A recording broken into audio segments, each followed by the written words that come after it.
Hello guys, today I will be showing you how to fix iMessage not sending or receiving. If you find this video helpful, please do like and subscribe. So step 1, you need to restart your iPhone. Press and hold the side button plus volume button for iPhone X and later.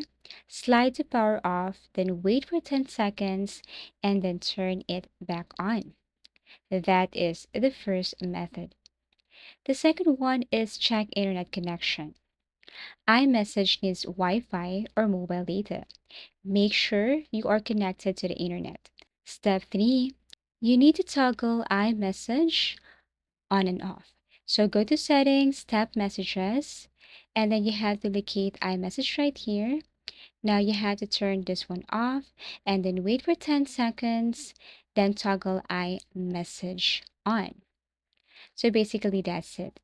Now wait for activation. After enabling iMessage, you have to wait for a few minutes. You should see waiting for activation and make sure your Apple ID is signed in.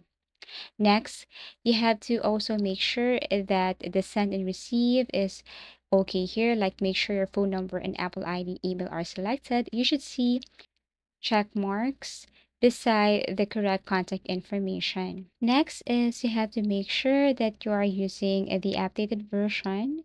So you can go to settings, general, go to software, update, and install the latest iOS version if available. The very last thing you should do here in order for you to fix this is to reset network settings. This will erase save Wi-Fi password and network settings. So again, go to settings, general, transfer or reset iPhone, tap reset, reset network settings, and enter your passcode and confirm. Text iMessage by sending a message to another iPhone user and see if iMessage is working.